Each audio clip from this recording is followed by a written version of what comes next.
Paz do Senhor.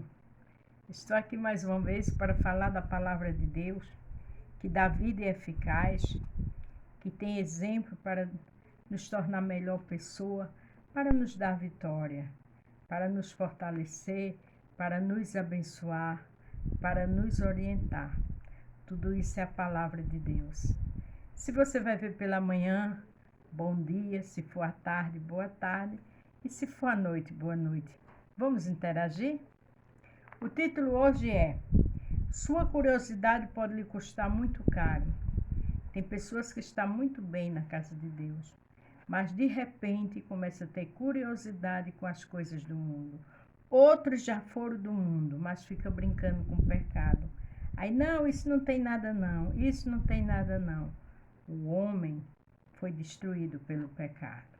A Bíblia diz que Deus ama o pecador, mas aborrece o pecado. A Bíblia também diz que o que afasta o homem de Deus é o pecado. Vamos ver uma pessoa que se prejudicou muito? Cuidado com sua curiosidade.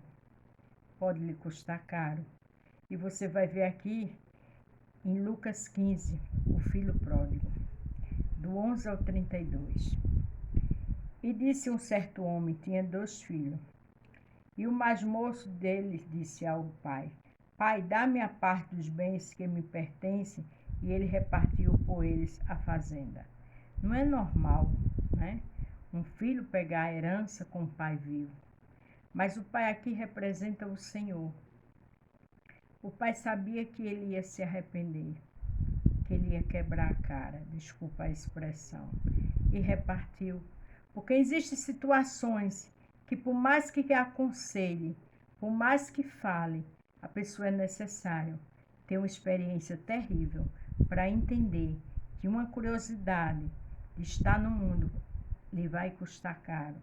Coisa boa é estar com o povo de Deus e ser um desse povo. Poucos dias depois, o filho mais novo, ajuntando tudo, partiu para uma terra longínqua e ali desperdiçou seus bens, vivendo dissolutamente. Veja que tudo que ele recebeu do pai, ele acabou. Vivendo à vontade. Tudo tem um preço. E ele tinha curiosidade, e ele foi embora. E havendo ele gastado tudo, houve naquela terra uma grande fome, e começou a padecer necessidade. Ele gastou tudo, ali de repente uma grande fome, e ele começou a padecer necessidade, o seu pai sendo fazendeiro. A gente não sabe o dia de amanhã. É muito perigoso planejar coisas que não glorificam o nome do Senhor. Tudo que a gente for fazer, a gente já tem que dizer: eu faço se Deus quiser. Minha mãe sempre me ensinou isso. Tudo que a gente faz, a gente diz se Deus quiser, porque não sabemos o dia de amanhã. Ele levou a herança, acabou tudo, começou a padecer de fome. Ele não contava com essa, mas teve uma crise. Eu e você não sabemos o dia de amanhã. Então, coisa boa é estar na casa do Pai. Coisa boa é servir a Deus, estar perto do povo de Deus e fazer parte desse povo. Mas esse rapaz não esperava por isso. Mas foi embora para viver como queria. Mas tudo se tem um preço a pagar. Por isso que eu botei aqui, foi o Senhor que me deu. Sua curiosidade pode lhe custar muito caro. Esse jovem custou muito caro, porque agora a crise veio, a fome chegou. E veja a situação dele. E chegou-se a um dos cidadãos daquela terra, o qual mandou para que os seus campos apacentar porcos. De filho de fazendeiro, passou a apacentar porcos. Isso aqui ilustra uma pessoa quando vive bem na casa de Deus, daqui a pouco está comendo comidas de porcos. Está totalmente embriagado no pecado, nos vícios, e não tem mais aquela identidade de servo ou de serva do Senhor. Cuidado com sua curiosidade, para que não venha comer comida de porcos. Pecados que vai degrinir sua imagem. Pecados que vai afastar você de Deus. Pecados que você vai perder a presença do Senhor, que dinheiro nenhum desse mundo compra. E desejava encher o seu estômago com os bolotas que os porcos comiam, e ninguém lhe dava nada. Ele chegou ao ponto de querer comer comida de porcos. E naquela época, cuidar de porcos não tinha valor de nada. Veja o nível que ele chegou. Sabe o que é isso? Desobediência. A Bíblia diz que é melhor obedecer do que sacrificar. Mas quando se desobedece, passa a fazer parte de curral de porcos. Isso é muito sério. Veja que a curiosidade dele custou a ele muito caro. E tornando em si, disse: quantos empregados de meu pai têm abundância de pão e eu aqui pareço de fome? Deus é tão bom que fez ele começar a pensar. Ele começou a entender que estava ali padecendo de fome, enquanto na casa do pai dele tinha de tudo. Os trabalhadores do pai dele viviam bem. Aqui ilustra quando você tem na sua casa tudo de bom, que é a casa de Deus, mas você prefere ir para o mundo. Chega lá, começa a padecer, necessidade em todas as áreas. Aí você começa a entender que coisa boa era estar na casa do Pai. Levantar-me-ei, irei ter com meu pai, e lhe direi: Pai, pequei contra o céu e perante ti. O que eu acho lindo é que ele teve um entendimento brilhante e justo. Ele disse: eu pequei contra o céu, quer dizer, contra Deus e contra ti. A Bíblia diz que é melhor obedecer do que sacrificar. E ele agora entendeu que ele desobedeceu totalmente e que só tinha uma saída para ele: voltar para a casa do pai. Se você está como esse filho pródigo, volte para a casa do seu pai. Lá tem vestes novas, tem bênçãos para você, principalmente espirituais. Volte para a casa do pai. Lá já não sou digno de ser chamado teu filho, faz-me como um dos teus trabalhadores. Veja que aqui ele já estava ensaiando como ele ia dizer com o pai. Chegou a ser humilde, né? A situação foi tão grande que ele disse: não sou digno de ser chamado teu filho, faz-me como um dos teus trabalhadores. Você está vendo o que a curiosidade faz com o ser humano? Levantando-se, foi para seu pai, e quando ainda estava longe, viu o seu pai e se moveu íntima compaixão, correndo, lançou-lhe ao pescoço e o beijou. O pai dele viu ele de longe, correu para abraçar, porque o nosso Pai Celestial faz isso também. Ele cuida de nós, ele só espera nós lá no canto, que a gente nunca deveria ter saído. Volte para a casa do Pai. E o filho lhe disse: Pai, pequei contra o céu perante ti, já não sou digno de ser chamado teu filho. Mas o pai disse a seu servo: traz depressa a melhor roupa e veste-o, e põe um anel na mão e sandália nos pés. Naquela época só andava de sandália quem era filho de rei, pessoas dignas de dinheiro, porque quem andava descalço era escravo. E dá para entender que ele estava descalço. Ele foi para o mundo, teve a curiosidade de levar tudo que ele tinha, perdeu tudo, voltou descalço. Aqui diz que vestisse uma roupa nele, colocasse um anel de honra.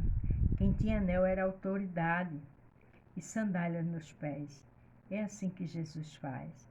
Jesus quer colocar vestes novas na sua vida, anéis de honra, sandálias nos pés, a preparação do Evangelho da paz, a espada do Espírito, que é a palavra de Deus.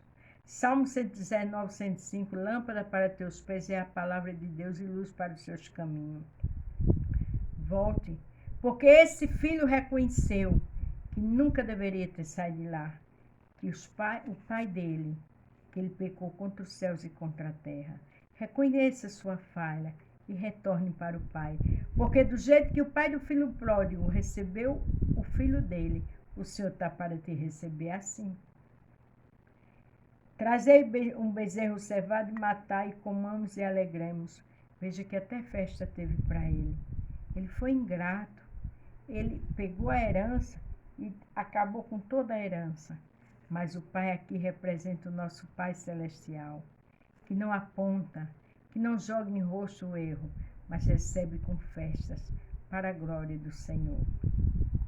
porque este meu filho estava morto e reviveu, tinha se perdido e foi achado, e começaram a alegrar-se. Existem pessoas que estão no mundo, filhos ou filhas, que estão mortos, que precisa reviver, que precisa voltar para o aprisco do Pai, que precisa voltar para o coral, precisa voltar a pregar, precisa voltar à escola dominical como professor, como professora, precisa voltar para fazer a vontade do mestre como dançava antes. O Senhor está de braços abertos, igual o pai do filho pródigo lhe esperando. Porque ele não lança em rosto, mas ele quer fazer da tua vida. A glória da segunda casa será maior que a primeira. Não fique cocheando em dois pensamentos. Venha-se embora com muita pressa, porque o Senhor vai te dar roupas novas, sandálias novas, anéis de honra, e o nome dele será glorificado na tua vida. Aleluia. E o seu filho mais velho estava no campo, quando veio e chegou perto da casa, ouviu a música e as danças. E chamando um dos servos, perguntou-lhe o que era aquilo. Esse filho mais velho, que era o irmão do filho pródigo, representa aqueles irmãos nossos da igreja. E ele disse: veio teu irmão, teu pai matou um bezerro cevado porque o recebeu são e salvo. Veja o que ele disse com desprezo, esse funcionário: o teu irmão. Não disse: olha, veio seu irmão está aí. Não, ele sabia que o irmão não ia recebê-lo bem. Estamos aqui para fazer pontes de amizade. Estamos aqui para orar, jejuar um pelo outro. Não para jogar em contendas, não para fazer separação, porque quem faz isso é do maligno. Deus é amor, é príncipe da paz. A divisão, a contenda, disse, não está com o Senhor. Mas ele se indignou e não queria entrar. Sempre tem aqueles que ficam indignados quando o servo de Deus volta para a casa de Deus. Não é nem porque voltou, é porque muitas vezes errou lá fora, mas agora está crescendo na obra. E o que estava ali há tantos anos não está crescendo, porque está ali só por estar. Porque se você botar a mão na massa e se pegar com Deus, Deus faz coisas tremendas. Quando o filho pródigo se arrependeu, olha o que o Senhor fez com ele. Saindo seu pai, rogavam-lhe que entrasse com ele, mas respondendo ele disse a seu pai, ao pai: eis que te sirvo há tantos anos, sem nunca transgredir o teu mandamento, e nunca me deste um cabrito para alegrar-se com meus amigos. Tem pessoas assim ingratas, né? Que só porque o outro chegou e foi recebido tão bem, ele fica bochechudo. Mas esse precisava ser recebido assim. Você já está ali com seu pai, com sua mãe. Você já está na casa de Deus. Faça como seus pais faz. Faça como Jesus faz. Abrace. Receba com honra. Porque a pessoa, quando vem do pecado, ela precisa ser acolhida e se sentir amada. E vindo, porém, este teu filho, que desperdiçou os teus bens com as meretrizes, mataste um bezerro cevado. Ele diz aqui: viste esse teu filho. Quer dizer, teu filho veio, não é o irmão dele? Porque era o irmão dele, mas veio teu filho. Ainda acusou, que gastou com as meretrizes. Quem acusa, quem aponta é Satanás. Não acuse aquele que saiu. Abrace. Receba como esse pai fez, porque amanhã ele vai ser motivo de alegria na sua vida. Ou ela. Louvado seja o nome do Senhor. E ele disse: filho, tu sempre estás comigo e todas as minhas coisas são tuas. Mas era justo alegrarmos, folgarmos, porque este teu irmão estava morto e reviveu, tinha perdido e achou-se. Ele disse: olha, o que é meu é teu, mas o teu irmão estava perdido, o teu irmão estava na sarjeta e voltou para o seio. Aleluia! Voltou para casa. Você que está orando pelo seu filho ou sua filha, continue. Pelo seu esposo, pela sua esposa, Deus está fazendo uma grande obra. E vai ser mais crente do que você. E o poder de Deus vai ser glorificado na vida dele ou dela. Não interessa o que ela fez ou o que ela faz. O que interessa é que o nosso Deus vai, que restaura, que liberta e que salva. E que recebe de braços abertos, como o pai do filho pródigo. Então, em nome de Jesus, tenha cuidado, porque curiosidade pode lhe custar muito caro. Você está no lugar certo, com a pessoa certa, que é na casa de Deus, com o povo de Deus. Não tenha curiosidade pelo mundo, para que não venha comer bolorta dos porcos. Mas fique firme com o Senhor, porque Ele só tem o melhor para te dar. Amém? A paz do Senhor. Fique todos com Deus e até amanhã.